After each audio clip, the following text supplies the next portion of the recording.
You're listening to a podcast of Spurious Morality.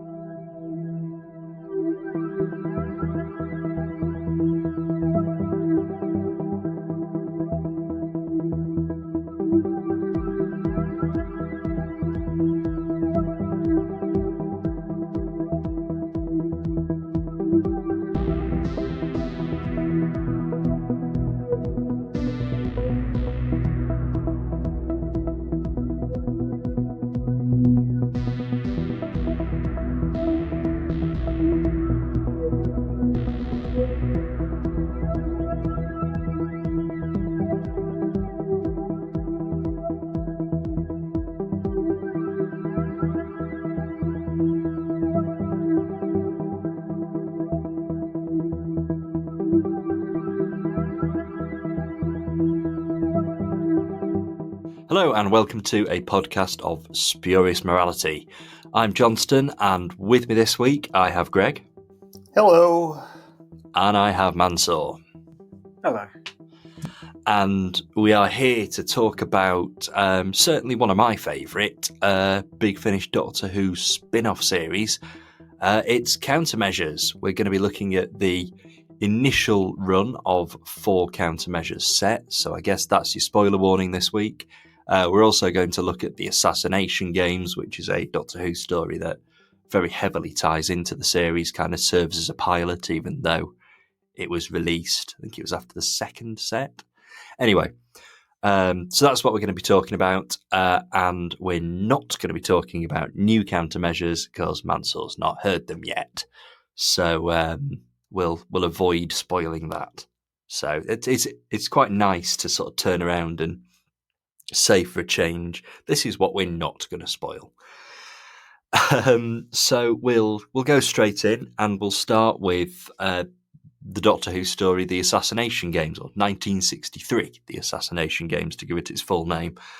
So this was one of the 50th anniversary sort of loose 1963 trilogy releases. It was the Seventh Doctor and Ace and the members of Countermeasures, and the gist of it really is that it bridges the gap between Remembrance of the Daleks, where we first met Gilmore, Alison, and Rachel, and this kind of bridges that gap and sort of leaves us at a point where Countermeasures begins.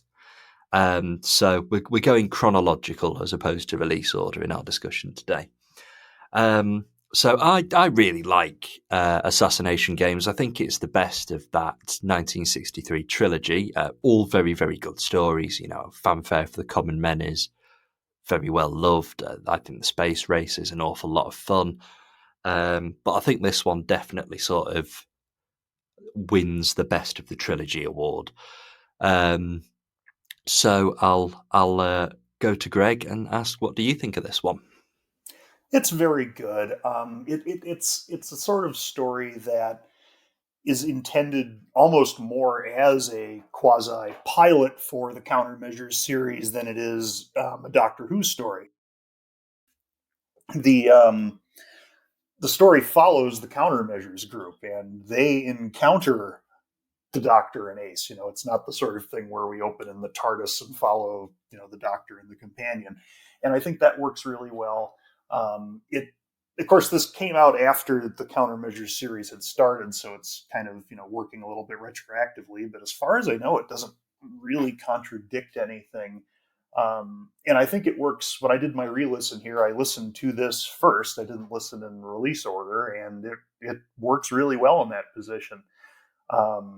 And it's a great way to introduce Toby also, because, you know, the other characters we saw on TV, but he's brand new creation for audio, and I mean, we can talk about how great Hugh Ross is in this series as a whole, but possibly the most interesting and compelling character out of the 4, and it works well as a Doctor Who story as well. I mean, the Seventh Doctor has, you know, got his fingers in all sorts of pies, as it were.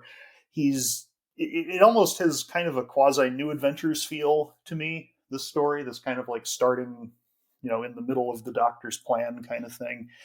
And it also ultimately sets up events that won't be resolved until the end of the main countermeasures series. So, I mean, as an introduction, this is really good. I liked it a lot. See, I heard this before I heard any countermeasures at all, so I've always heard it and kind of taken it as it is kind of like a pilot, really.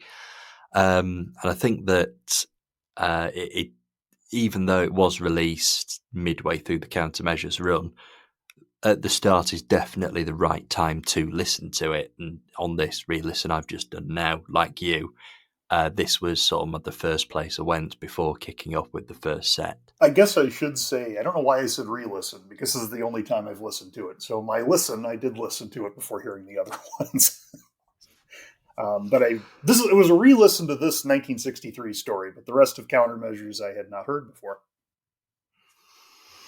This was my second run of countermeasures, but third listen to Assassination Games overall, which is quite a lot actually. Most Big Finish I've only heard once or twice, so it obviously is a bit of a standout if I've gone back to it more than that. Mansoor, what are your thoughts on it?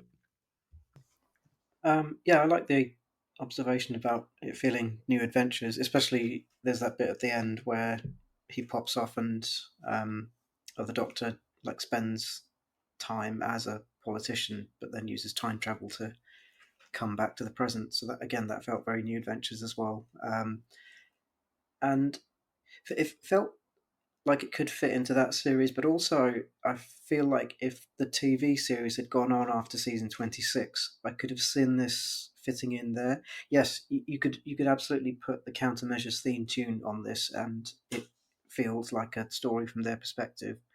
Um, but I could also see it as like season 27 or season 28, and they decide to do a backdoor pilot for Countermeasures, but do it within the main show. Um, and I actually like this a lot more than the actual season 27 that they put out, which had some good bits, but I was a little disappointed by. I felt like it didn't quite come together as well as it could have done. Um, so yeah, I wouldn't mind them doing another go at a season 27 or season 28 set of Big Finish stories, but doing it in the style of this story here. And yeah, the introduction of Satobi is a really good point because he's so tied to politics and the civil service and all of that, and having that be like a big strand of the story here, and how the Doctor gets into it as well, then that works really well to set up his character, definitely. So yeah, I really like this, and it was, I'd say, definitely part of a very strong trilogy. Um, of stories in the main range. Those are the 1963 stories. Yeah, it was. It's easy to forget, I guess, that this is a 50th anniversary celebratory release, because we got so much around the 50th. But yeah, it's a great one. And in its own little way, it does kind of sort of hark towards the future. It does set up countermeasures and new countermeasures, obviously. I did really like the bit about the Doctor serving his term as MP and then going back in time and rejoining them. And I also like the bit where this is where he changes his jacket, the sort of famous, infamous Seventh Doctor jacket change. This is where that happens, and I've always liked the fact that he goes to a darker jacket, and it's supposed to represent the darkening of his personality and all that kind of thing. And it's quite nice that this is kind of a point that recognises that. And I suppose chronologically, this is one of the earlier Seventh Doctor as a manipulating, game playing mastermind kind of stories. And it does bridge that season 25-26 gap. It's always good when a story is written for a specific Doctor. Like there are some stories that are a little bit generic where you could drop any TARDIS team into them, but this one is written for this Doctor and works for this Doctor. Like apart from the connection to them knowing countermeasures, just what he's doing and how the plot's working is very Seventh Doctor. Yeah, absolutely. And it is good to see that, and I think it's really, really well done. But yeah, absolutely great release, and I think the most important thing it does is obviously introduce the Light as a villain, this kind of shady cabal of aliens that are basically the Illuminati. And I like the idea that they've kind of lost control of America, and this is all about trying to bring the Earth back under their control entirely. So it's good to sort of have an enemy that I guess is kind of not on the back foot, as it were, but trying to regain some ground. And that's a nice little sort of twist. And I think that it's better than doing a sort of full on alien invasion story or something like that. I suppose it's just to compare it to something that I've been watching very recently. In some ways, it's a little bit similar to Secret Invasion, Marvel's at the time of recording latest series. I don't know if you guys have picked up on that link at all, but it seems to be there. And a lot of people have been comparing Secret Invasion to the Capaldi Zygon two-parter as well.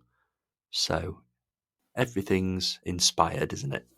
Yeah, I mean, there's a lot of similarity just because of the style of story it's going for. We don't get a lot of this sort of spy themed material on TV. I mean, there's like there are the Mission Impossible movies and so forth, but like spy TV shows. There's Homeland was sort of in that vein, but this sort of like paranoia-driven 1960s feeling sort of thing is something that Secret Invasion is very deliberately going for, and obviously that's what Countermeasures is going for. This idea of alien infiltrators, who are able to wear uh, human faces and look normal. I mean, that was a very common science fiction plot of the 60s especially, but not as much anymore. So I think that's why like people are drawing a lot of these comparisons with Secret Invasion, because it's going for this, I think, slightly older feel.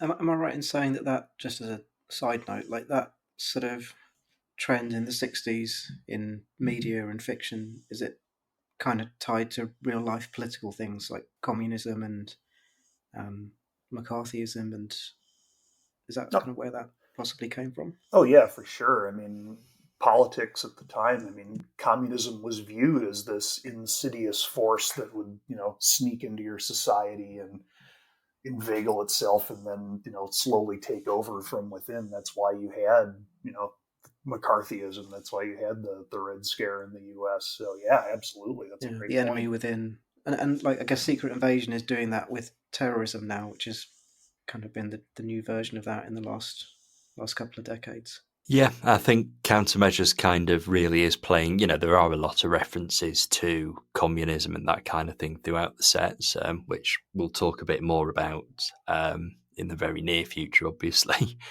Um, but yeah, I think it definitely sort of wears its political influences on its sleeve, as it were. Shall we head on to the first Countermeasures set then?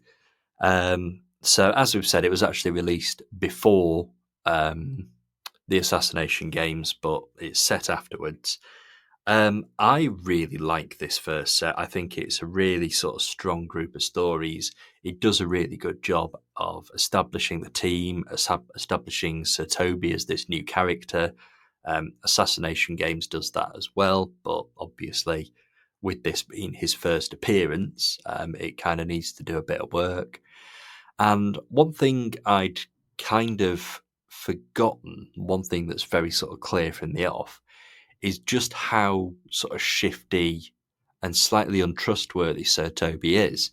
Having heard new countermeasures a lot more recently, that seems to be toned down a bit in those sets. But in this, he's very much he's a little bit double crossing, double dealing, and the rest of the team, particularly Rachel, just don't trust him and don't particularly like him. I think he's an excellent character, though. I really like how that kind of comes to a head a little bit in the final episode of the set, State of Emergency, which is I'd say it's my favourite from the run, and it kind of features a sort of coup against the government of the time. It's a really, really, really sort of entertaining political thriller, proper edge of your seat stuff. And it's where we do have a few moments there where we're not sure if we can trust Sir Toby or not. Yeah, and like the great thing is that, like you said, it doesn't just come out of left field as a bit of a like a shock twist.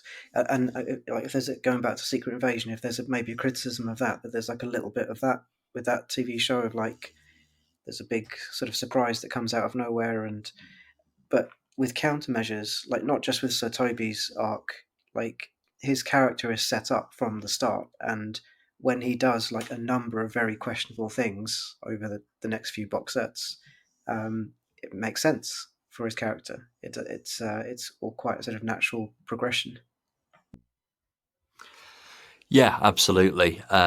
So yeah, I really like how this set sort of takes its time to establish him, and by the end of this set, we know exactly sort of who he is, where he stands, and that he will compromise, that he does have a slightly murky past, and all that sort of thing.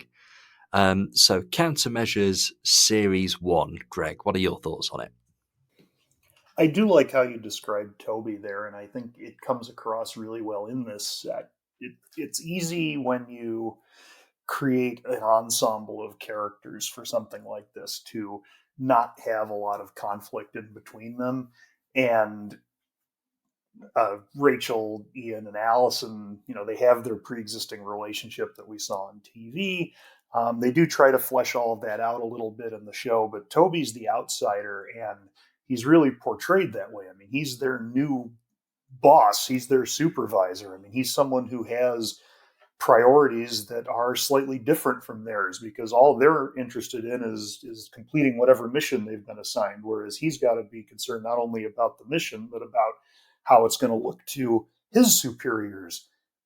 Yeah, and the bureaucracy of it all is a running theme throughout the whole series. Really, I'd say that it's something that does run through all sets, and we have Right. some characters that sort of represent that bureaucracy and are politically ambitious and that kind of thing. Yeah, that's where Templeton comes from in the following sets. But Yeah, absolutely. but no, what I like about this set is that it sounds simplistic, but it's kind of it's a little unusual for a big finish set like this to be so like strongly tied together both in terms of characters and theme. I've been listening through Jago and Lightfoot, and I like Jago and Lightfoot a lot, but while there might be like a slight arc running in the background of any given set, like most of the stories are very standalone. Like you don't get a ton of development of the characters in between each one. Here, like the characters are in different places at the end of the set than they are at the beginning in terms of their development, and it's very well done in that respect. I was also really impressed with the final story in this set, the name of which is escaping me, but State of Emergency. State of Emergency. Thank you. It's a Justin Richards story, and going back to Jago and Lightfoot, Justin Richards does a lot of the closing stories for those sets, and they're usually pretty entertaining. They kind of wrap everything up, but this one is, I mean, this pulls elements from the previous three stories. It takes things we've learned about the characters and works them into place. It's like the first example of Allison really being emotionally tortured, which unfortunately is a running theme throughout the countermeasures range. But it really works. It sets up this atmosphere of paranoia. There's a lot of good historical references, like with Harold Wilson. It's it's a fantastic piece of drama. It's really well designed. Like it's one of my favorite stories of the entire range, honestly. Yeah, it's absolutely a highlight for me as well. Mansoor, your thoughts on Countermeasures 1? Yeah, Countermeasures one. I mean, I'm thinking back to when this first came out, just overall, like how this works as a spin-off. I remember listening to this first box set and just being really impressed with, because with a lot of Doctor Who spin-offs, there can be a temptation to turn it into it's just Doctor Who, but with someone else taking the role of the Doctor. And this is absolutely not that. It's like very confidently and very definitely its own thing. Um, and yeah, like Greg was saying just then, the I really like how um, well it handles the characters and how they, over all four box sets, how they progress and change. Um, and the thing that I think I was comparing it to as well is the X Files, because this series is kind of, it's kind of like in a similar space of like paranormal. So it's not necessarily just alien threats that the countermeasures group are going after. It might be human scientists creating things that have gone wrong. But I think this countermeasures does it so much better, because with the X Files you had this really strong separation between Monster of the Week for most episodes, and then suddenly there's like a very separate alien arc thread that comes in and sort of ties the whole series together. With countermeasures, it's so much more organic, and some of the stuff that's set up in this first box set becomes really, really crucial for the next three, both in terms of characters, but also just like plot and what's going on with the actual story. Um, so yeah, there wasn't. I kind of was struggling to pick a favorite for this first series, because it just kind of, because it does feel very serialized and like one ongoing story. But if I was going to go for one, I'd probably again go for the last episode of the four. Yeah, it really is an excellent finale, and it kind of, in a way, wraps up the how are countermeasures going to receive their budget mini storyline that runs through this first set. And when I put it like that, it really doesn't sound that exciting. But when you're listening to it, it's sort of quite an interesting little thread that kind of feeds into that bureaucracy that we were talking about before. We'll move on to the second set then, and the second set, I'd say that the most important thing it does is establish the character of Templeton, who is pretty much just a good guy for this set. He's obviously a bit shifty, he's obviously ambitious, but it's quite interesting that he gets a full set of just kind of being there and almost being one of the team. He's not quite as prominent as the others. But it's not really until, I suppose, the very end of this set and the third set that we sort of see his true colours. I quite like that. I quite like the fact that we have another character introduced who, when we first meet him, he's like, well, is he a semi-regular? Is he kind of like the Sergeant Benton of this team, or is something more going on?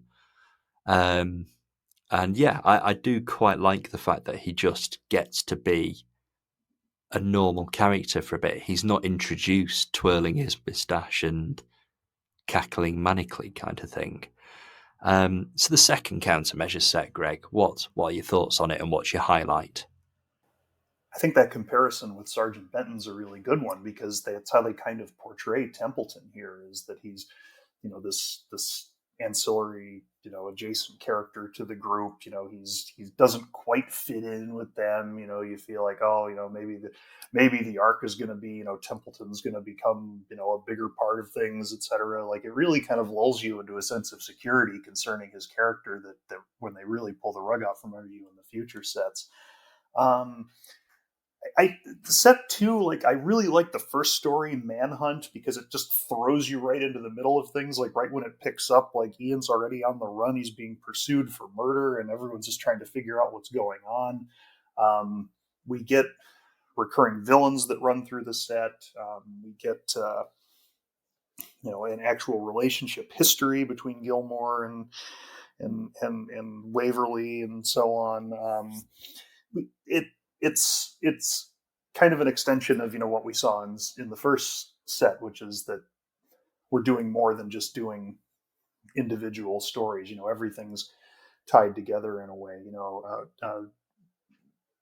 X Files was mentioned as a comparison, and it's absolutely true. X Files was very divided between the Monster of the Week and the conspiracy themed episodes. But there's one episode of the X-Files called Red Museum, which is not that, which starts out as Mulder and Scully investigating like the Monster of the Week and then discovering that it's actually part of the conspiracy without bringing in, the cigarette man and so forth. And that's really the level on which Countermeasures operates. Is there's always the mission. Like it's very much like a 90s early 2000s kind of TV show in that way, where every episode has its own plot and its own resolution, but there's elements thrown in of the ongoing story arc. It's not completely serialized like a lot of programs are now, where you can't watch episode 2 without watching episode 1. But for something like this, by the time you get to episode 4, I mean, I guess you could listen to it on its own. It wouldn't not work, but it really helps to be following it throughout. And I like the way it concludes. I like the John Dorney story at the end. I mean, it's very emotional. It's really tied into the different characters and their relationships. Yeah, I mean, I don't know if I really need to rank them. I think it's kind of a natural progression from the first set, even if maybe I liked the first set a little bit more. But yeah, no, it's really good. I would agree with you that the first set is a little bit stronger, but the first set kind of, I guess, is really establishing things, whereas this is starting to move the pieces on the board to where they need to be, particularly with Templeton being introduced and sort of the arc that Sir Toby goes through in this set, where it's revealed that, well, heavily implied, shall we say, that the villain of the 4th episode is his son. Very heavily implied. I do quite like that, and obviously that sets up for where Sir Toby goes in the next set as well. So it's like you say, there's a very strong, I suppose, series of threads running through. There's the story arc, but there's all the character stuff going on as well. And yeah, I think this set sort of works quite hard to put the characters where they need to be. Mansoor, what are your thoughts on set number 2? Yeah, I really like this one. It's on the Satobi being the father of the character in the 4 story. I think at the start of series 3, it kind of rams it home even more. I think he says something about sins of the father or something. There's like, so it's pretty much not subtext. It feels pretty explicit, but like, I think my favourite of this box set, again, I found it hard to pick a favourite, but I think Peshka might be my favourite of these ones. It does both on a kind of like mechanical continuity level and character level. There's a lot of references back to previous things that the group have gone through. And that, you don't see that in any sort of serialized drama. Even today, when it's kind of more the norm, you often don't get that. Like, people on TV shows often go through some, including Doctor Who. Actually, Doctor Who's a really good example of this. People go through horrific things, like Tegan loses her aunt, or many companions lose parents and parent figures, and then it's just not mentioned at all, and they just go off on adventures and have fun. And whereas in Countermeasures, some of the horrific stuff that they've gone through continues to have consequences, like having to have treatment for radiation exposure, or the trauma of having to kill your fiance or partner. And so I like that, but also just in terms of the characters that this story introduces, I thought it was just quite a nice. It's sort of having its cake and eating it by doing all that continuity, but also telling like quite nice self-contained stories as well. So that was my favourite of the set.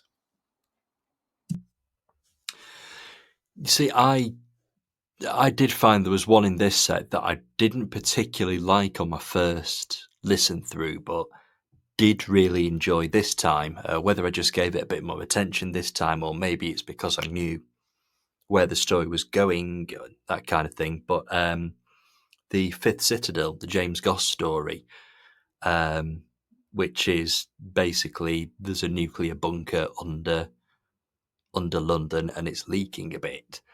And there's this fantastic moment at the end where, after Sir Toby's sort of agreed to help out, I'm trying to remember Celia Imrie's character's name. I think it was Dr. Bradley or something like that. So Toby's kind of agreed to help her gone, and then he just has the whole thing sealed in with cement, and sort of Templeton's complicit in it as well. Templeton's the one that gives the order. And it's an incredibly dark story with an equally dark ending, and it's probably actually the darkest these sets go, which is saying an awful lot, really, considering what they do involve, and the stuff that Alison goes through as well, and all that sort of thing. But yeah, I really did enjoy it on second listen. It really sort of stood out. But yeah, it's a great set. It continues the good work of the first, even if it's not quite as strong overall. But it's certainly very, very enjoyable. We'll move on to set number 3 then.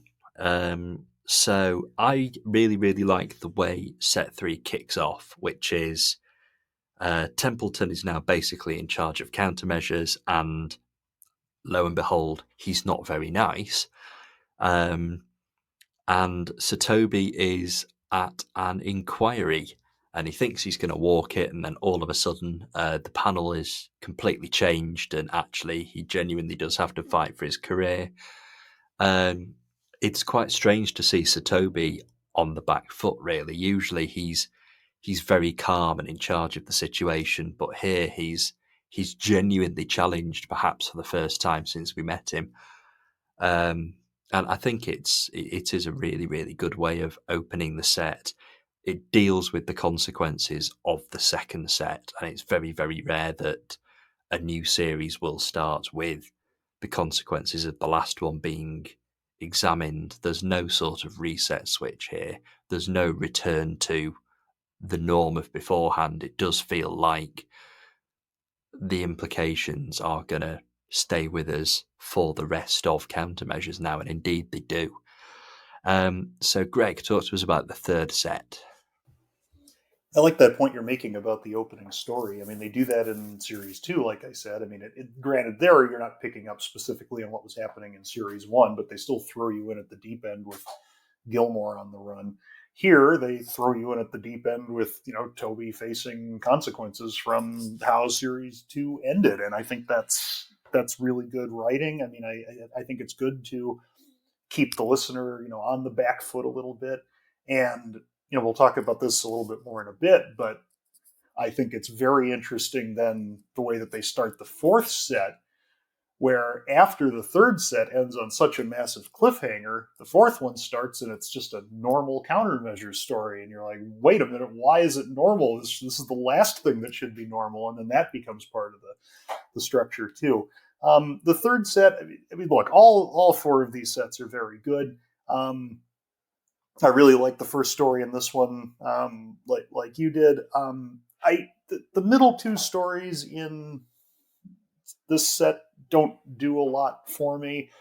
The second one, the concrete cage, is kind of a haunting kind of story, kind of sapphire and steely, and it's just never been my type of science fiction that I really enjoy.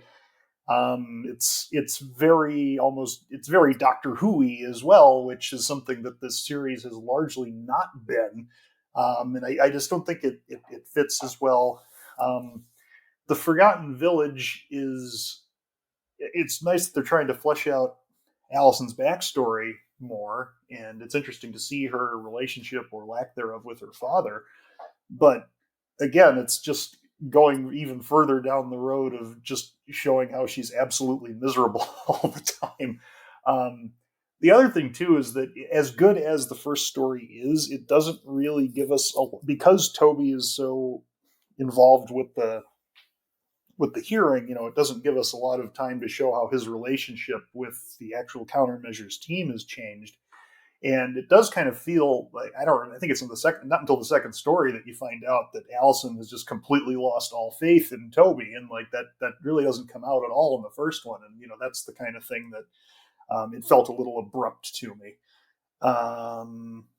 But all that said, the final story, going to Berlin, is Unto the Breach. It's that one is absolutely fantastic. Like, that is such a wonderful Cold War spy story. The levels of intrigue and paranoia going on there. It's fantastic. It's a direct link into the fourth set. Like, it might be the best individual story of the four sets, but yeah, really good. Gives all the characters like really impactful things to do. Yeah, I mean, it's excellent, and then the quality just continues as we head towards the finale. I have to agree that Unto the Breach is an excellent sort of final episode. Brilliant cliffhanger to end a set on. Like the idea that Gilmore's trapped behind the Iron Curtain. It's implied that Sir Toby is killed, and Alison and Rachel remain mind controlled. And it's mind control. It is such a sort of, it's a bit of a sci-fi cliche, really, isn't it? And we've had so much mind control in Doctor Who and beyond Doctor, all over the place. And I think actually here it's used really effectively. It's used on a really human level. And we see how the team are kind of manipulated and broken up because of it.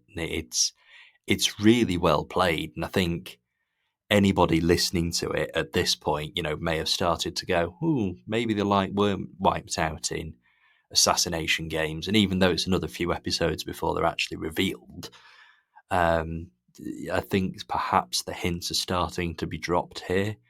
And I quite like that it's probably there to be picked up on. I have to admit, I didn't pick up on it myself until a bit later when I first heard all of this. But yeah, I think that there are definitely hints being dropped by now.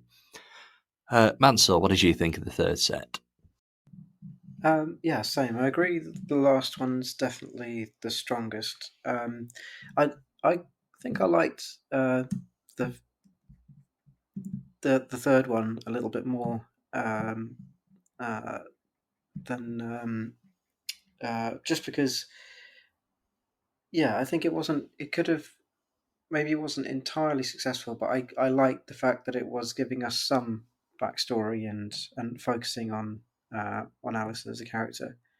But yeah, not much to add. I think that the last one it's I think I said on a previous episode about like starting to disconnect from an audio when it tries to be like too visual in terms of just doing a big explodey action scene. I think the fourth episode of this set is like a good example of doing something that feels quite visual and action packed, but doing it in a way that works on audio and that sort of takes you along. So yeah, just and again, it's kind of tough to sort of single out single episodes because, like as Greg was saying just then, this does an amazing job of building on what's come before and then setting up so many things in the last box set as well. I'd say that perhaps the only it's a very, very minor weakness, but the only weakness of this third set is that the Forgotten Village kind of pulls Alison out of action for the finale. She's not really there.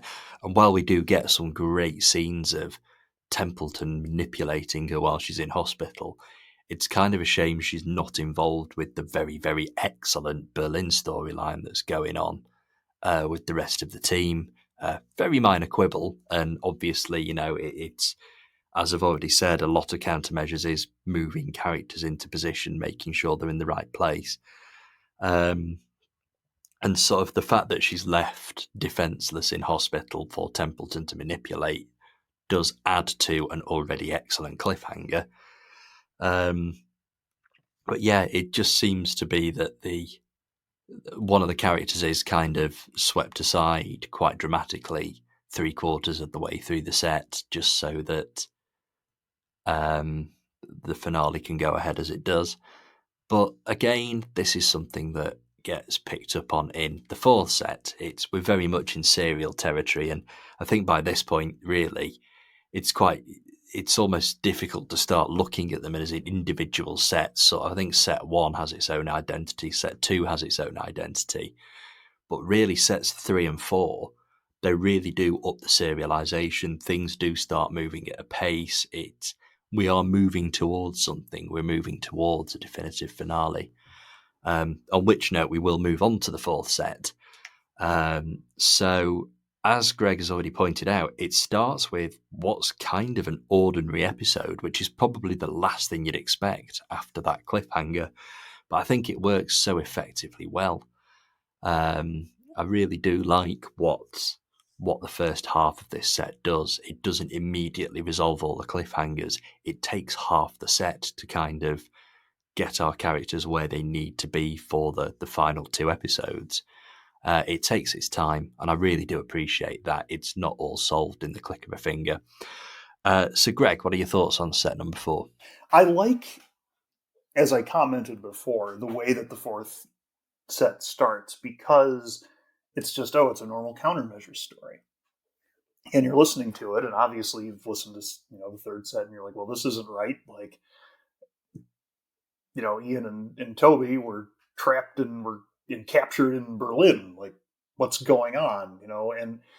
And they played they play, like, Gilmore is written and played just well enough that it's not super obvious that it's not. I mean, it's I should say it's played as it's a different actor, obviously. I mean, it's a different person, but like it's done in a way that like is suggestive of the original character. So it's like you're just expected to take this at face value, and it's like of course he hasn't been recast or anything like that, but it I'm having a hard time explaining my feelings on this, but it really works in this way that's just supposed to wrong foot you and make you feel uneasy and uncomfortable. And even though something's wrong and the story hasn't been picked up, everything just seems to be back to normal. And it's only as the story goes on that the other characters start to kind of pick up on what's happening and start to realize that something isn't right. And by the end of it, of course, then we're back into the the serialized story that's going to carry on through the rest of the set.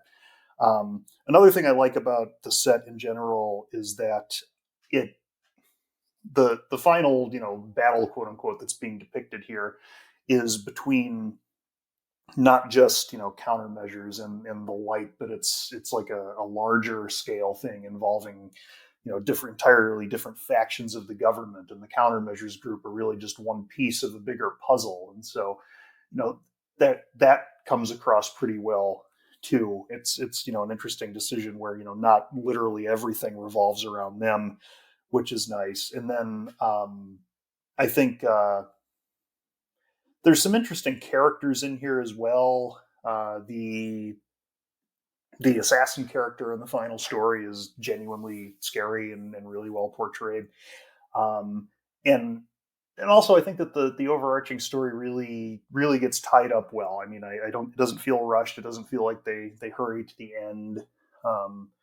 It really comes to a definitive conclusion. And then the way the set ends, I mean, it very much comes across as they're ending the series entirely. I mean, it is just a completely definitive, I guess everyone's dead kind of ending. And obviously, we're going to pick it up in new countermeasures, and without spoiling anything, they're on the cover. They're not all dead, but it's still like it feels like they've drawn a line under the show or the series. Like, this is it. This is the end, and I like that. I mean, Big Finish always like to leave doors open, for sequels or prequels or side steps, and that's a good business model for sure, and it's led to a lot of great stories. But I do like it when you can just say, like, the story ends here. This is it. It's over. This is the end, and that's what this is, and it's really good. Yeah, it's as regular Big Finish listeners, it is quite rare that we're treated to a definitive ending, and I think that it makes them even better when they very clearly are definitive endings. It's recently we've had Margaret departing the TARDIS after being with the Fourth Doctor and Leela for a series, and that does feel like a definitive end. That character's arc is done. We've spent time with this character, and now she's happy to move on to a different stage of her life, and it's a totally different definitive ending to this one, but it's sort of it's an emotional one, I guess. Whereas this it's such a brilliant way to end. I absolutely love that sort of last 5 minutes or so. We'll talk about that a tad more in a moment because I'm going to ask Mansoor what his thoughts are first. Like on the subject of all these different factions within the government, I think what it does for Sir Toby is really good as well, because increasing the whole thing about his character is being this manipulator and having a sort of slightly shady side. So seeing him on the back foot and having someone else manipulate him is a nice new dynamic. And yeah, the ending, I completely agree. It's nice to have a finite set of stories that tell a coherent, um, um, tell a coherent story with a beginning, middle, and end. And um, and I'm assuming this is like a kind of Gallifrey situation where this intended as the end, and then they decided to do a continuation later on because that was the point. That was the intention with Gallifrey originally, wasn't it? That there was the 3 series, and there was a kind of sort of Italian Job style ending, and that was it. I'm assuming it was the same with countermeasures here. I can't quite remember now, actually. I mean, there's not that big a gap between the release of this and the release of Who Yeah, Killed Toby Kinsella. because Gallifrey there was a bigger gap, wasn't there? And then so yeah, that's why I I mean, wasn't sure. Gallifrey's had a few definitive endings now. Yeah, I think Gallifrey's ended at Series 3, it's ended at Series 6, it's ended after Enemy Lines, and it's ended after the first 4 run Time War sets. So, but yeah, I know what you mean. I'm not entirely sure with this. I think, judging by the short gap in release, a relatively short gap in release between this and New Countermeasures, I would say that the plan was always to go to New. And I'd assume that they were trying to do sort of Avengers, the new Avengers with it, that kind of thing. But I am just speculating there. yeah, and I haven't heard the new series yet, but I, I I'll see what it's like and so judge it on its own merits. But I'm a little bit sad that they've moved on from the sort of 60s era set stuff, which I think was working really well. But then again, I was like seconds ago saying it's good to have a story that's finite and knows when to end. So yeah, there's that as well. But this is like a really strong set of 4 box sets that don't outstay their welcome, that tells like a coherent story both in terms of plot and character. And I think another advantage of it as well is it can be listened to almost entirely independently. You throw assassination games in there as well, obviously, but it's a Doctor Who story, and it is a single coherent series of 16 stories, semi-serialized. And I do really, really like that. And I think if they had have carried on, they'd have lost something. If they'd have moved on to a different storyline, or if they'd have, I think something would have been missing. And I think it works as it is. This story arc is fairly self-contained. Another thing I like about it is, you mentioned it's in the Doctor Who universe, but new countermeasures changes this a little bit. But I mean, here we're resolutely staying away from Doctor Who. I mean, we don't have old Doctor Who monsters turning up. We don't have Doctor Who villains turning up. We don't, apart from Assassination Games, which is an actual Doctor Who story.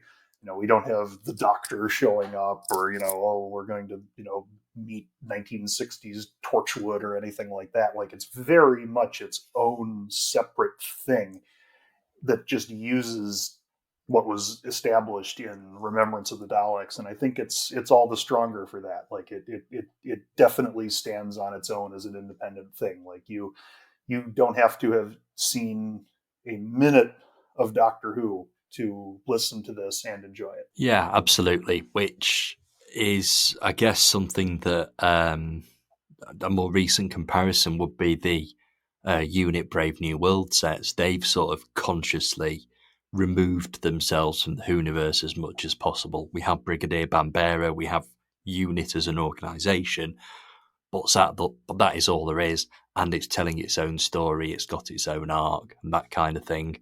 And we've talked about on this podcast how brilliant those sets are. So that sort of taking that step back from Doctor Who, but still being set within the same universe, I think it does actually serve a series like this really, really well. The last point of discussion is just the sets as a whole, really. I'm pretty sure we're all going to agree on this, but is it fair to say that this works really well as a 4-box set, 16 episode arc? Would we like to see more of this kind of thing? Does this self-containment that we've discussed work? I absolutely think it does. I think this is a great run of stories. It's something I could go back to and listen to over and over again, and it feels like a real spin-off series. It goes off in its own direction, does its own thing, and I really like that. Where you compare it to, let's say, the River Song sets or the Unit sets, they borrow very heavily from the Whoniverse. They never stray too far. There's always a classic Doctor or a classic villain or something involved. They're not like a coherent thing like this is. Like, I think River Song is like a perfect example of that. Like, there have been some really good River stories, but you wouldn't, I wouldn't, just like binge listen the whole thing because it doesn't tell one coherent narrative. Yeah, absolutely. So would you say that you prefer this kind of thing, or would you prefer the sort of more individual story style of the River sets? I mean, there's space for both, isn't there? Like, there's so many spin-offs. The kind of like more purist anthology approach, and maybe for River, you can kind of make an argument that it works for her because her timeline's all over the place. But yeah, everything you said, my preference is for this approach. Like coherent narratives that have that know when to end. Um, that like I know it wasn't all written in one go, but you listen to these 16 episodes and it feels like it was written as one big thing. So yeah, more like this, not necessarily countermeasures, but when Big Finish are doing spin-offs, I would really like them to sort of pull out all those elements that you listed. Yeah, fair enough.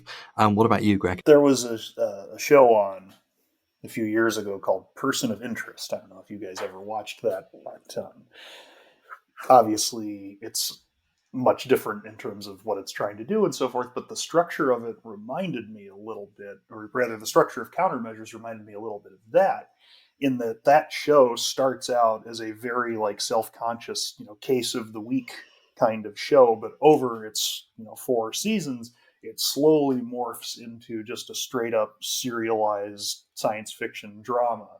And that's what Countermeasures does in its way.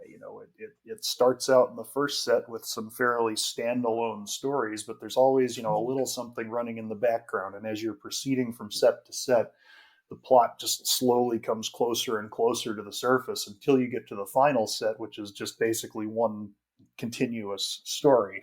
And it's a very good story, and it's very well written. Like it's very obvious they had very good editorial control behind this, because there's so much consistency between the individual scripts, even though they're practically all written by different people. Like there's no, this is not the product of the shopping list style of writing. Like this was guided, and it works really well. This is, I mean, I prefer sets like this to the more random assortments.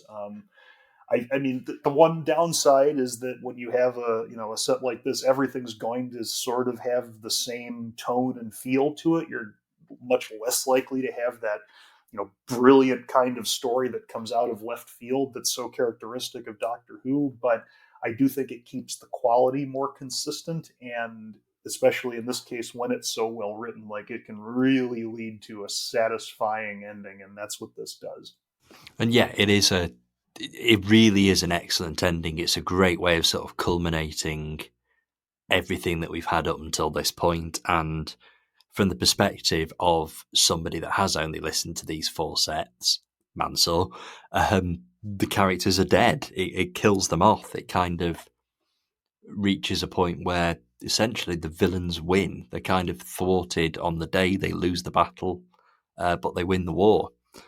And it's not picked up for quite a while. In universe, quite a big amount of time passes before anything changes there. So I would very much like to come back and do new countermeasures with you both when Mansour's heard it. So we'll do that at some point in the future. But for now, that is all we have time for. These sets are great, though. I've really enjoyed listening to them again. I've really enjoyed talking about them again. And I think countermeasures will always remain sort of a unique but brilliant sort of little corner of Big Finish that I'd encourage anybody to get stuck into. As we've said, outside of the assassination games, you need little to no Doctor Who familiarity to understand and thoroughly enjoy this. So yeah, it's definitely worth giving a go. So I will say, for now, I will say goodbye to Greg. Goodbye. Always a pleasure. And I will say goodbye to Mansoor. Thanks. Goodbye. And we'll be back for more spodcasting very soon. Goodbye now.